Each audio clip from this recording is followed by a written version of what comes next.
የምናየው ዝርጋማዊና ቀጣማዊና ዝርጋማዊ አንግሎች ነው። ስለዚህ ጠዋት ላይ የተማርነው ስለ ቀጣማዊና ዝርጋማዊ አንግሎችን በርካታ ኤክሰርሳይሶችን ሰርተናል። ዛሬ ደግሞ ይህን ጥያቄ እንሰራለን ማለት ነው። ሀና ለ ዝርጋማዊ አንግሎች ናቸው። ስለዚህ የሀና የለ ድምር ስንት ነው ማለት ነው? 180 ዲግሪ ነው ማለት ነው። ለ እኩል ይሆናል 2 ሀ ሲሆንና ሀ እኩል ይሆናል ለ አራተኛ እንዲሁም ደግሞ ለ ሲደመር 50 ሲሆን የሀና የለ አንግል መጠን ስንት ነው የሚለው። ስለዚህ የመጀመሪያውን ጥያቄ ስንሰራ አንደኛ ለ እኩል ይሆናል ምንድነው የሚለው 2 አይደለ? በመጀመሪያ ዝርጋማዊ አንግሎች ናቸው ካልን ሀ ሲደመር ለ እኩል ይሆናል 180 ዲግሪ ናቸው ማለት ነው። ሀ ሲደመር ለ 180 ዲግሪ ናቸው። ጊቭን ተሰጥቶናል። የተሰጠን ምንድነው? የተሰጠ ማን የተሰጠን? ለ እኩል ይሆናል 2 ሀ ለ እኩል ይሆናል 2 ሀ ነው ማለት ነው። ስለዚህ በለቦታ ለማን ነው የምትተኩት? 2 ሀ የሚለውን ነው የምትተኩት። ሀ ሲደመር ለ እኩል ይሆናል 180 ዲግሪ ከሆነ በለቦታ ለማን ነው የምትተኩት? 2 ሀ የሚለውን። ስለዚህ ሀ ሲደመር 2 ሀ እኩል ይሆናል 180 ዲግሪ ይሆናል ማለት ነው። 180 ዲግሪ ይሆናል።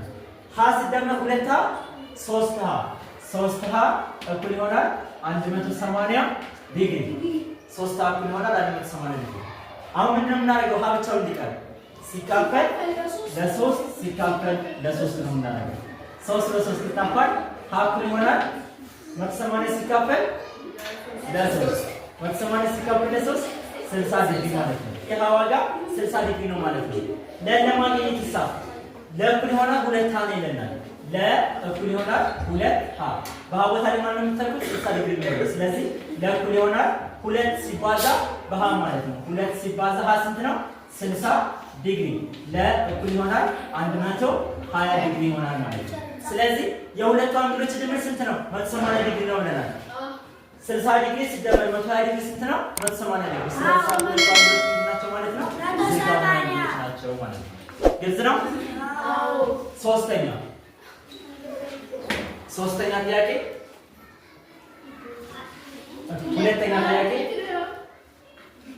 ሁለተኛው ሀ እኩል ይሆናል ለአራተኛ።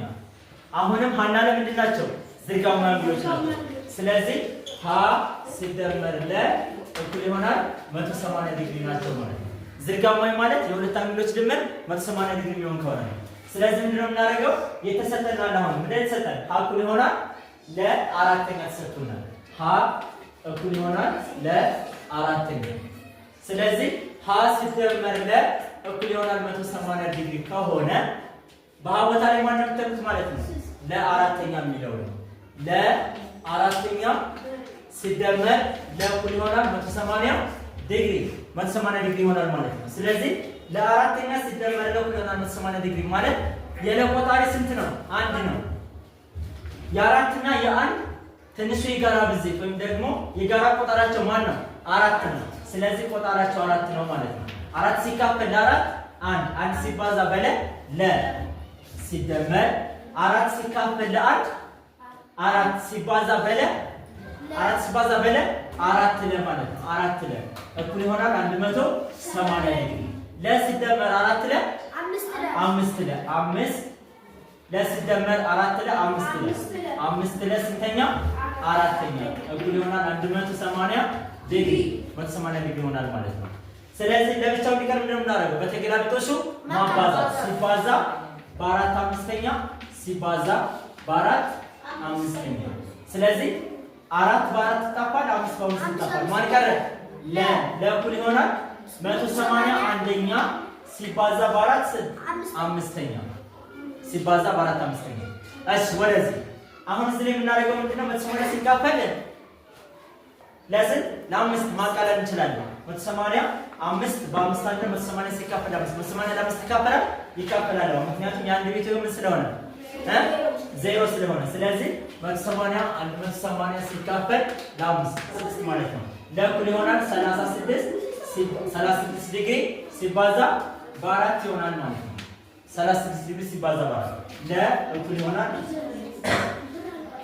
4 ሲባዛ በ6 24 አይደል? 24 4 ሲጽፈን 2 አለ። 4 ሲባዛ በ3 12 ከ2 ጋር 14 ስለዚህ 144 ይሆናል ማለት ነው። የለ ዋጋ ስንት ነው? 144 ምንድነው እያለን ያለው? ሀን ለማግኘት ሀ ማለት ለሲካፈል ለአራት ነው የሚለው። ሀ እኩል ይሆናል ለአራተኛ። የለዋጋ ስንት ነው? 144 144 ሲካፈል ለስንት? ለአራት ማለት ነው። 144 ሲካፈል ለአራት። ስለዚህ 144 ሲካፈል ለአራት ስንት ይሆናል? ሀ እኩል ይሆናል 36። ሁለቱን አንግሎች ስንደምራቸው ስንት ይሆናሉ? 144 ሲደመር 36 180 ዲግሪ ይሆናል ማለት ነው። 180 ዲግሪ። ስለዚህ ዝርጋማዊ ናቸው ማለት ነው።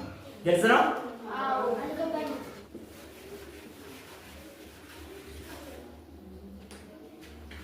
ሶስተኛ እኩል ይሆናል ሀ ሲደመር ለ እኩል ይሆናል 180 ዲግሪ። የሀና ያለ ድምር 180 ዲግሪ ከሆነ ለ ሲደመር 50 ነው የተባለው። ለ ተሰጥቶናል። ለ እኩል ይሆናል ሀ እኩል ይሆናል ለ ሲደመር 50 ሀ እኩል ይሆናል ለ ሲደመር 50 ሀ እኩል ይሆናል ለ ሲደመር 50 ዲግሪ ከሆነ የሀና ያለ ዋጋ ስንት ነው የሚለው። ስለዚህ ምንድነው የምናደርገው? አሁን በሀ ቦታ ላይ ማን መተካት?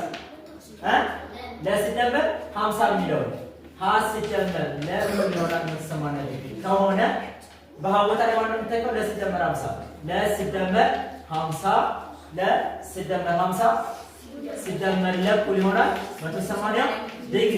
ስለዚህ ለእናንተ ምንድናቸው? ተመሳሳይ ቁሞች አይደለ? ተመሳሳይ ቁሞችን እንሰበስባለን። ለ ሲደመር ለ ሁለት ለ ሲደመር 50 እኩል ይሆናል 180 ዲግሪ ማለት ነው። ሁለት ለ ሲደመር 50 እኩል ይሆናል 180 ዲግሪ።